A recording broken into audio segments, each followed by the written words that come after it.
Hai guys, kembali lagi di channel kita yaitu Chit-Chat bareng Papa. Yaitu kita akan bahas karir tentang perjalanan seorang ahli gizi. Ya, kita lihat perjalanan karir dia seperti apa. Oke, jalur aku lus kau polos.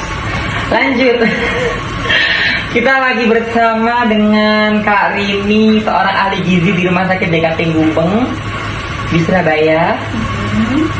Oke, untuk profilnya itu aja cukup ya, karena kalau terlalu kenal nanti kalian suka sama dia karena dia cantik. Walaupun dia ibu anak satu. Masih perawan, saya masih gadis rasa. Lanjut. Oke, latar belakang pendidikan Kak Rini itu di mana sih? Dulu kuliahnya di Poltekkes Surabaya, ambilnya D3 jurusan gizi. D3 Jurusan gizi. Oke, D3 jurusan gizi ya. Kenapa nggak milih S1? Nggak ada soalnya. Oh, nggak ada di Poltekkes. Kalau mau ada Kalau pun mau lanjut bisa di Malang. jauh ya. Kenapa nggak di UNESA tadi? Waktu itu keterima di Poltekkes. Oh iya sih. SBMPTN-nya di sana keterima ya, Pak ya. Jangan mentok takdir sayang ya. Oke, lanjut. Lama menjalani profesi sebagai ahli gizi itu berapa lama? Profesi sebagai ahli gizi? Kalau sebagai ahli gizi di rumah sakit kurang lebih 2,5 tahun. 2,5 tahun kurang lebih. Jadi ini rumah sakit pertama sejak kamu lulus kuliah. Oke, kamu sekarang usia berarti 25. Bener, lulus kuliah kerja di sini 2,5 tahun ya, bener. Jadi pertama kali kerja ya kerja di sini. Dulu pernah kerja deh. Apa? Relawan. Oh, relawan. Jadi sana. Iya, Relawan puskesmas sayang, ahli gizi juga. Covid-nya. Oh, COVID-nya juga, tadi kok COVID. Lanjut. Terus kamu kenapa sih milih ahli gizi daripada profesi lainnya gitu? Kan profesi kan banyak, ada yang kayak jadi admin kah, jadi akuntan kah? Gak tahu, minat aja gitu, pengen ke gizi, kayaknya seru gitu. Ini seru. Berhubungan sama makanan gitu. Gak makan? Terus? Gak makan? Iya. Hobi makan dia ya, sama kayak kita wanita-wanita sebelah ya sayangnya. Oke, lanjut. Terus untuk perencanaan karir Kak Rini sampai saat ini ya, mulai dari dulu waktu milih karir sampai sekarang jadi seorang ahli gizi di rumah sakit, perencanaan apa sih yang kamu rencanakan itu kayak, oh aku nanti mau kuliah gizi, nanti aku mau kerja di sini gitu, kayak gimana perencanaan yang kamu ambil? Rencananya Mulai dari masuk kuliah jalur apa, enaknya jalur apa, kesempatannya apa yang diambil biar gede kesempatannya. Ada kan, Beb? Nah, gitu. dulu itu kan banyak ya kalau mau masuk kuliah, ada jalur undangan, ada yang jalur nilai yang tinggi itu kan. Tapi dulu itu kenapa aku pilih Poltekkes pertama? Itu kuliahnya kampusnya itu negeri. Pasti. Swasta. Soalnya kalau swasta nggak bisa saya apa gitu. Kalau kita pinter kenapa nggak negeri ya saya? Terus lanjut. Terus ambil gizi karena pertama itu kayaknya seru deh, bahas makanan. Terus jujur aku nggak suka hitung-hitungan, nggak suka kimia. Tapi ternyata setelah masuk di gizi aku ketemu itu semua. Kimia. Sesuatu hal yang tidak aku suka itu ketemu di sana semua. Gitu. Oke, lanjut. Terus kuliah di Poltekkes 3 tahun. Habis itu lulus, pengennya tuh kerja di rumah sakit Sutomo, kalau nggak di Mitra Keluarga Waru. Oke. Udah naruh ke semuanya, ternyata yang dipanggil di sini. Udah saya ketemu di sini Sampai di sini saya tahu. Tapi gosip bentar. Gosip atau fakta? Setelah kamu keterima di sini, apakah ada panggilan dari yang kamu apply CV? Ada, tapi itu puskesmas. Nah, aku nggak mau bekerja di puskesmas, maunya di rumah sakit. Kenapa itu gajinya kurang gede? Apa sih? Enggak. Kalau di puskesmas tuh kayak lebih ke masyarakat gitu ya. Oh, kamu ngontrol gizinya orang-orang di gang-gang gitu? Enggak, kan itu ada programnya dari dinas kesehatan kok.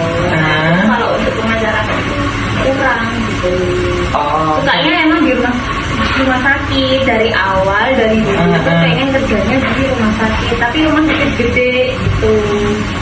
Oke, jadi perjalanan karirmu berarti masih sampai sini. Nanti ada perjalanan karir lebih lanjut berarti ya. Iya.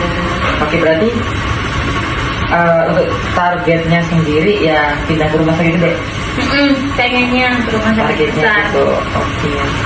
Oh, sampai di rumah sakit, kamu ada nggak target lain? Jadi rumah tangga, paling ngurusin anak di rumah. Nggak Kalau enak. nggak buat ya usaha kecil-kecilan gitu lah. Karena kalau jadi ibu rumah tangga dong, kalau kita udah sekolah itu nggak enak kan? Kayak Nggak gitu dapat. tuh. Kerjanya tuh nggak enak say. Karena kita istilahnya punya duit sendiri say. Paham? Kalau nggak gitu kita nggak bisa jajan sebelah tiap hari. Lanjut. Terus selama kamu kuliah ini kan kamu kayak dapat materi-materi yang nggak nyangka kamu dapat, dan itu nggak materi yang nggak kamu sukai kan, materi yang nggak kamu sukain kan berarti ya. Dan itu kamu dapatin di gizi kan, Iya. di gizi. Nah terus kamu bisa petik hal positif apa dari sana? Dari ilmu yang kamu pelajari, dari apa yang kamu tekuni sekarang? Hal baru sih buat aku, ilmu baru. Soalnya kan vibes kesehatan itu biasanya kan kayak obat, darah, gitu-gitu kan. Nah, ternyata di kesehatan itu ada ahli dimana di situ itu dia itu kayak mengontrol makanan yang dimakan oleh pasien gitu, mulai dari dietnya, porsinya, takarannya. Ada perjalanan karir lebih lanjut berarti ya. Iya. Oke, berarti untuk targetnya sendiri ya pindah ke rumah sakit gede. Pengennya ke rumah sakit Targetnya besar. itu. Oke. Oh, sampai di rumah sakit, kamu ada nggak target lain? Jadi rumah tangga, paling ngurusin anak di rumah. Nggak enak. Kalau nggak buat ya usaha kecil-kecilan gitu lah. Karena kalau jadi ibu rumah tangga dong, kalau kita udah sekolah itu nggak enak kan? Kayak Nggak gitu dapat. tuh. Kerjanya tuh nggak enak say. Karena kita istilahnya punya duit sendiri say. Paham? Kalau nggak gitu kita nggak bisa jajan sebelah tiap hari. Lanjut. Terus selama kamu kuliah ini kan kamu kayak dapat materi-materi yang nggak nyangka kamu dapat, dan itu nggak materi yang nggak kamu sukai kan, materi yang nggak kamu sukain kan berarti ya. Dan itu kamu dapatin di gizi kan, Iya. di gizi. Nah terus kamu bisa petik hal positif apa dari sana? Dari ilmu yang kamu pelajari, dari apa yang kamu tekuni sekarang? Hal baru sih buat aku, ilmu baru. Soalnya kan vibes kesehatan itu biasanya kan kayak obat, darah, gitu-gitu kan. Nah, ternyata di kesehatan itu ada ahli dimana di situ itu dia itu kayak mengontrol makanan yang dimakan oleh pasien gitu, mulai dari dietnya, porsinya, takarannya, seperti itu. Oke. Jadi ilmu baru itu penting ya Beb ya, karena kita penggila ilmu baru. Jadi ya SMA-nya kita jurusan apa, kuliahnya kita jurusan apa, sama aku juga gitu. Karena kalau mau nonton nggak enak sayang, nggak ganti-ganti gaya ya kita hidup. Betul.